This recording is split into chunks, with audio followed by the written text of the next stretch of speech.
The populations of Regina and Saskatoon are growing.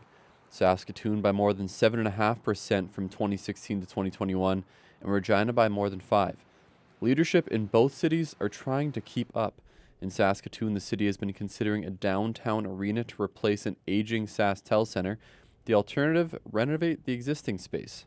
It's not a choice between spending money on one thing and not having to spend money on anything. It's going to cost us either way. I'd rather build and plan for something that's going to help bring that downtown vibrancy. In Regina, Mayor Sandra estimates the Brandt Center, Library, and Aquatic Center are nearing or more than a half-century old, and she's frustrated that funding plans weren't laid out years ago to replace them.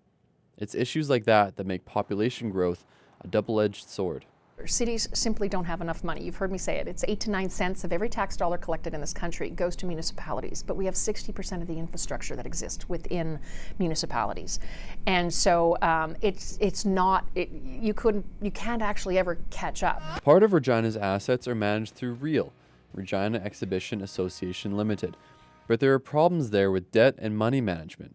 It did control Tourism Regina too, though not anymore, and REAL's volunteer board has been replaced.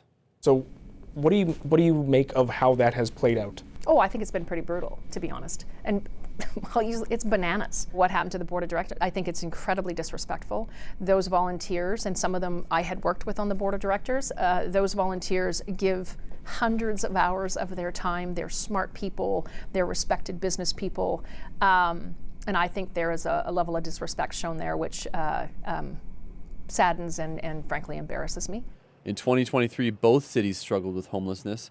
Tent encampments were erected and dismantled in Regina, including at City Hall. And in Saskatoon, the Lighthouse supported living property stopped offering emergency shelter beds after the province stopped funding them in May. A recent report revealed a lack of shelters in Saskatoon meant that people with complex needs were staying in police cells.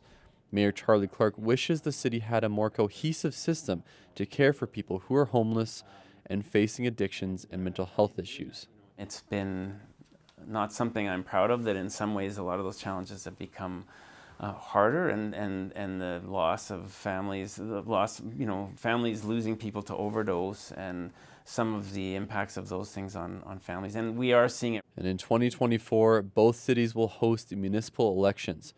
So we asked them about that. And the final question, I think you can probably guess what this one is. Oh, it's going to be, are you going to run again? Yes. Yes. I have a 4-year mandate, so it seems I don't want to be distracted by looking too far out. There's lots to consider, including with my family and so on, so yeah, I haven't made a final call, but I'm hearing rumors both directions, and it really comes down to a chance to talk to my family. But mayors have a lot to get through before their respective municipal elections. Those are scheduled for November 13th, 2024. Dane Patterson, CBC News, Saskatoon.